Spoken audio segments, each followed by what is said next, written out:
జగన్మోహన్ రెడ్డి గారు మొన్న నేను బాలకృష్ణ గారి బిల్డింగ్ నుంచి ఆ ఐపీ అడ్రస్ నుంచి నా మీద తప్పుడు ప్రచారం జరిగింది అని కేసు పెట్టాను, కావాలంటే నా మాటల్లోనే వినండి అని జగన్మోహన్ రెడ్డి గారు చాలా ఎంటర్టైనింగ్ గా ఒక వీడియో క్లిప్ ని కూడా అందరికీ చూపించడం జరిగింది. చాలా సంతోషం.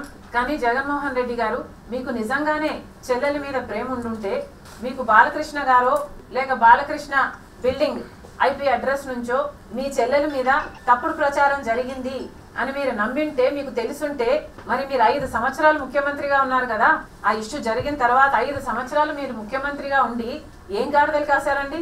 ఎందుకు ఎంక్వైరీ వేయలేదు బాలకృష్ణ మీద? మీరు ఇప్పుడు చెల్లెల మీద ప్రేమ ఉన్నట్టు మీరు మాట్లాడుతున్నారే.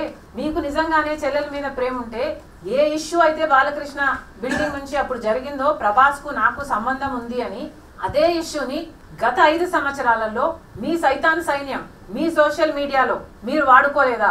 నేను ఏ రోజైతే కేసు పెట్టానో ఇలా జరిగింది, నా మీద తప్పుడు ప్రచారం జరుగుతుంది అని ఏ రోజైతే కేసు పెట్టానో ఆ రోజే నేను ప్రభాస్ అన్న వ్యక్తిని ఇంతవరకు చూడలేదు అని చెప్పాను. ఈ రోజుటికి కూడా నాకు ప్రభాస్ అంటే ఎవడో తెలియదు, ప్రభాస్ అంటే ఎవడో తెలియదు, ప్రభాస్ అంటే ఎవడో తెలియదు. ఈ రోజుటికి కూడా చెప్తున్నా, ఆ రోజు ప్రమాణం చేశాను నా బిడ్డల మీద నాకు సంబంధం లేదు ఆయనతో అని.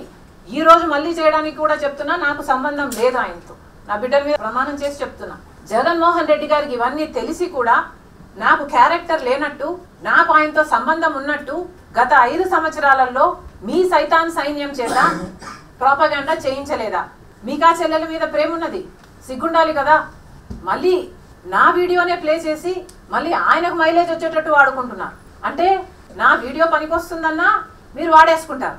సో మీరు చెల్లెల్ని వాడేసుకుంటారు, మీరు తల్లి మీద కేసైనా పెడతారు, మీరు నాన్న పేరుని సిబిఐ ఛార్జ్ షీట్లో అయినా చేర్పిస్తారు.